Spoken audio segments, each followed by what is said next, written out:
Talvez você tenha feito constantemente estas perguntas. Onde posso encontrar refúgio num mundo cheio de conflitos? Ou como e onde posso encontrar força para vencer nesse mundo que oferece tantas derrotas? Acompanhe agora com o pastor Edson Bruno mais um programa Encontro com a Palavra.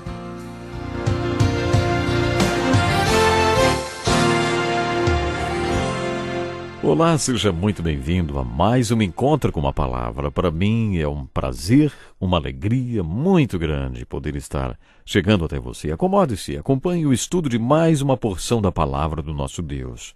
Estamos estudando o capítulo 18 de João, que relata a prisão e o julgamento de Jesus diante do Sinédrio, o corpo de juízes dos judeus.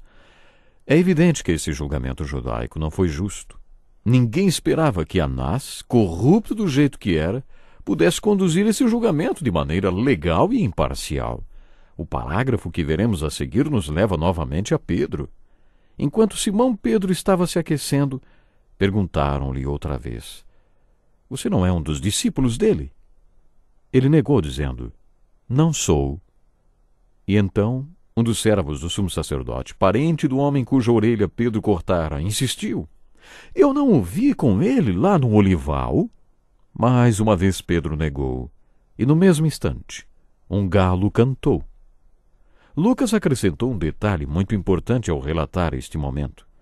No seu evangelho, Lucas sempre destacou o lado humano de Jesus Cristo. Lucas era médico, e quando relatou o episódio em que Pedro cortou a orelha de Malcos, acrescentou a informação de que Jesus curou o soldado. Ele, como médico, dava sempre um toque profissional ao seu relato. Ele também destacava o lado humano de Jesus. Lucas conta que no momento em que Pedro negou o Senhor pela terceira vez e o galo começou a cantar, Jesus estava sendo trazido para fora, onde seria julgado. E naquele momento, surrado e com uma coroa de espinhos na cabeça, Jesus olhou para Pedro e os olhos dos dois se encontraram. Houve vários momentos na história de Pedro em que seus olhos se cruzaram, se encontraram com os do Senhor. Lá atrás, no capítulo 5, depois de usar o barco de Pedro como púlpito para pregar a multidão, Jesus sugeriu que eles saíssem para uma pescaria. Pedro já tinha pescado a noite inteira e não tinha pegado nenhum peixe. Eles foram para um lugar de águas mais profundas e quando Jesus disse: "Lancem as redes para a pesca", Pedro respondeu: "Mestre, esforçamo-nos a noite inteira e não pegamos nada." Creio que nesse momento os olhos de Pedro e do Senhor se encontraram por um segundo. E aí Pedro falou: "Mas, porque és tu quem está dizendo isto, eu vou lançar as redes." E o resto da história você já sabe, né? Lucas conta que quando eles fizeram isto, as redes se encheram de peixes. Lucas relata outro momento em que os olhos de Pedro se encontraram com os de Jesus. Foi depois da terceira vez que ele negou a Jesus. E aí, mais uma vez, Lucas destaca o lado humano deste episódio. Pedro saiu correndo no meio da escuridão, chorando amargamente. O que acontece com Pedro ao sair pela escuridão chorando amargamente? Já ouvi dizer que existe uma característica comum a muitos homens de Deus citados nas Escrituras: ter aprendido do Senhor 3 lições. Primeira, o Senhor lhes ensinou que eles não eram ninguém. Depois lhes ensinou que eram alguém. E por último, ensinou o que ele pode fazer com alguém que já aprendeu que não é ninguém. A vida de Moisés, num total de 120 anos, pode ser dividida em 3 períodos de 40 anos. Nos primeiros 40 anos, Deus ensinou a Moisés que ele não era ninguém. No segundo período de 40 anos, lá no deserto, Deus lhe ensinou que ele era alguém. E depois, durante o último período de 40 anos, quando livrou o povo de Deus da escravidão do Egito e de Faraó, Moisés aprendeu o que Deus pode fazer com alguém que aprendeu que não é ninguém. Podemos dizer que estas 3 lições se aplicam à peregrinação de fé de Pedro. Primeiro, o Senhor ensinou a Pedro que ele não era ninguém. Ele deve ter aprendido esta lição quando saiu no meio da escuridão chorando amargamente. É isso que significa ser pobre de espírito e chorar. De acordo com o Senhor, este é apenas o começo da conscientização que nos torna sal da terra e luz do mundo, parte da sua solução e resposta para o mundo.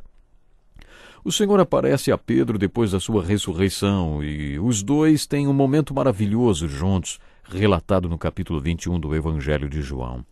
Nesse encontro, Pedro teve outra lição. O Senhor lhe ensinou: Pedro, você já é alguém porque sabe que não é ninguém, porque crê em mim. Você já aprendeu os 4 segredos espirituais. Você sabe que você não é, mas que eu sou. Que não consegue, mas que eu consigo. Que talvez nem queira, mas eu quero. Agora você sabe que não é uma questão de quem você é, mas de quem eu sou. Não é uma questão do que você consegue fazer ou não, mas do que eu consigo e posso fazer. Não é uma questão do que você quer, mas do que eu quero. E como você já aprendeu estas lições, Pedro, agora você é alguém. E o resto da vida de Pedro, relatado em todo o livro de Atos e em suas epístolas, mostra que Pedro aprendeu a terceira lição. Ele descobriu o que Deus pode fazer com alguém que aprendeu que não é ninguém. Isto é o que acontece quando Pedro nega o Senhor. Entre essas negações de Pedro, lemos o relato do julgamento ilegal de Jesus. Como já dissemos, ele teve 2 julgamentos. Ele teve que passar por um julgamento religioso e outro político, se podemos chamá-los assim. Ele teve que ser julgado pelos líderes religiosos e também pelo tribunal de Roma. João relembra a profecia que dizia como era para ele morrer. Foi profetizado que Jesus deveria ser erguido sobre uma cruz. E os judeus não tinham poder para crucificar ninguém, apenas Roma poderia fazê-lo. Por isso, tinha que haver outro julgamento. É sobre isso que lemos no restante do capítulo 18 e também no 19. Isso tudo nos leva a Pilatos. Nos versículos 28 e 29 lemos o seguinte: Em seguida, os judeus levaram Jesus da casa de Caifás para o pretório. Já estava amanhecendo e, para evitar contaminação cerimonial, os judeus não entraram no pretório, pois queriam participar da Páscoa. Então Pilatos saiu para falar com eles e perguntou: Que acusação vocês têm contra este homem? Logo descobrimos um detalhe muito interessante do julgamento romano de Jesus. Essa pode ser uma daquelas respostas negativas para a pergunta: o que é fé? Isto não é fé, professar crer e ter fé, mas ser tão legalista e preocupado com a letra que se esquece completamente do espírito da lei. Imagine-se envolvido em um assalto de banco. Você é o motorista da fuga. Será que no meio da fuga você ia se preocupar se a faixa da rua permitia ou não uma ultrapassagem? Pense bem, temos aqui esses líderes religiosos super preocupados com a lei. Eles estavam tão preocupados com a letra da lei que se recusam a entrar no palácio do governador romano porque a lei judaica ditava que um judeu não podia entrar na casa de um gentio, caso contrário, seria publicamente considerado impuro. É interessante observar que, nesta ocasião, os judeus não quiseram se tornar publicamente impuros, mas enquanto estavam no pátio do governador romano, onde lhes era permitido ficar, tentavam levar o Filho de Deus à morte. Eles estavam tentando sentenciar à morte um homem inocente, ou melhor, muito mais do que um homem inocente, o próprio Filho do Deus vivo. Mesmo enquanto tentavam levar o Filho de Deus à morte, eles continuavam preocupados com os cerimoniais de purificação. Se não fosse tão trágico, seria cômico. Você conhece alguém assim? Você conhece alguém tão preocupado com o que pode e com o que não pode, com o que é certo e com o que é errado, que se esquece completamente do espírito da lei, que é o amor, sobre o qual o restante das Escrituras nos falam? Me parece que nós encontramos muitas pessoas assim, não é verdade? Mas, antes de falar sobre o julgamento de Pilatos, quero esclarecer alguns detalhes. Por isso, iniciaremos o próximo programa com um pequeno resumo biográfico deste homem e quais as informações que a história antiga nos fornece sobre ele, para compreendermos melhor por que este julgamento aconteceu da maneira como aconteceu. Antes de encerrarmos o programa de hoje, quero rever com você o que vimos sobre esta passagem do versículo 15 ao 27, destacando as respostas que ele nos fornece para as perguntas básicas do estudo do Evangelho de João. Primeiro, quem é Jesus? Jesus é a testemunha fiel. É assim que João apresenta Jesus no primeiro capítulo do livro do Apocalipse. Ele é a testemunha fiel. João o apresenta com honras. Ele não foi um criminoso, mas foi tratado como um, sem que tivesse feito nenhum mal. Jesus se estabeleceu com grande autoridade, porque não havia feito nada de errado.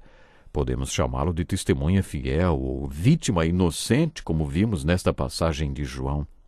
O que é fé? Para chegarmos a esta resposta, vamos enfocar a vida de Pedro. Mesmo que estivesse se aquecendo na fogueira dos inimigos de Cristo, Pedro não era um incrédulo. Aquele foi um episódio isolado em toda a sua trajetória de fé. E o que é vida? Vida é saber que você participa da escola de fé do Senhor, e mesmo que esteja passando por um período difícil da sua vida, você sabe que os seus últimos capítulos ainda não foram escritos.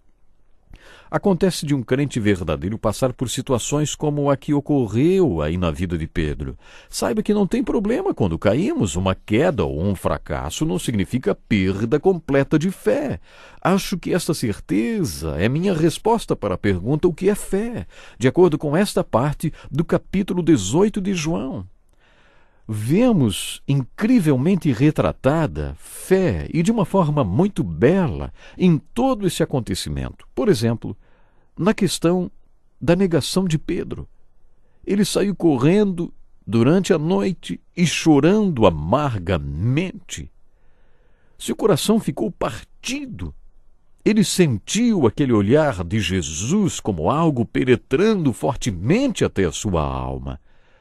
Ele não pôde fazer outra coisa a não ser sair correndo, noite adentro, e chorando amargamente.